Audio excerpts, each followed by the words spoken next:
عارفين كوباية عصير الجوافة اللي قوامها بيبقى تقيل وكريمية قوي، اللي بنشربها في اي كافيه؟ عارفينها ولا افكركم بيها اكتر؟ اللي هي بتبقى من حلاوتها عايزين نطلب واحدة كمان. افتكرتوها؟ ايوه هي دي. هنعملها مع بعض بطريقة مفيش اسهل من كده، ومكوناتها كلها باذن الله موجودة في البيت. يلا نسمي الله ونصلي على الرسول ونشوف هتعملت ازاي.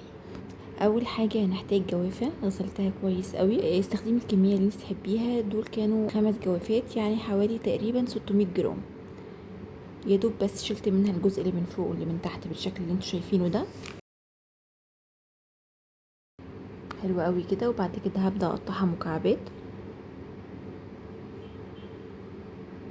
انا هخلص كل الكميه بنفس الطريقه. لو وصلتي معايا لهنا ما تنسيش تعملي سبسكرايب للقناه لو اول مره بتشوفيني على اليوتيوب، وفولو للبيج لو بتشوفيني على الفيسبوك او التيك توك.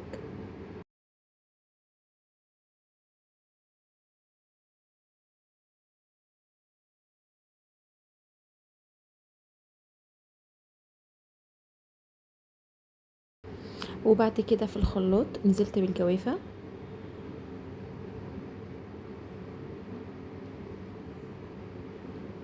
وبعد كده نزلت عليها بالسكر. السكر هنا حسب الرغبة. انا حطيت على 600 جرام 4 معالق كبار من معالق الاكل.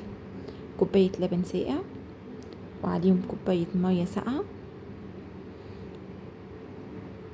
معلقة من اللبن البودرة او معلقة من الكريم شانتيه، وكيس فانيليا. اللبن البودرة والكريم شانتيه هنا بيدوها طعم غني قوي وبيخلوا القوام كريمي. انا هضرب واشوف لو محتاجه مواد سائله تاني هزود لبن او ميه. شايفين القوام تقيل ازاي؟ زودت حوالي نص كوبايه ميه. انتي معاكي من نص كوبايه لكوبايه، حابه تزوديهم لبن حابه تزوديهم ميه، دي حاجه ترجع لك انتي. بس انا بتكلم على المواد السائله، معاكي من نص كوبايه لكوبايه على حسب ما تحبي قوام العصير بتاعك. رجعت ضربت تاني، بقى كده القوام حلو قوي. هبدا بقى اصفي العصير عشان اتخلص من البذر الموجود في الجوافه. انا هخلص كل الكميه هنا بنفس الطريقه.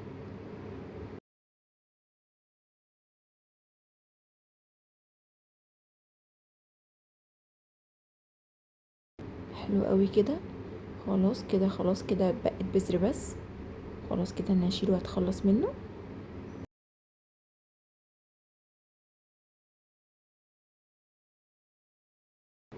جهز الكوبايات بتاعتي وهبدا احط فيها العصير. كلموني بقى عن جمال العصير.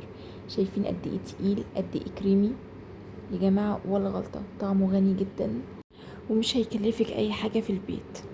لو انتي مش هتشربيه على طول هتحطيه في التلاجة، حطي عليه عصير نص ليمونه عشان لونه ما يغيرش. وبكده نكون وصلنا لنهايه الفيديو بتاعنا النهارده. اتمنى وصفتنا تكون عجبتكم وتشاركوها مع كل اللي بتحبوه.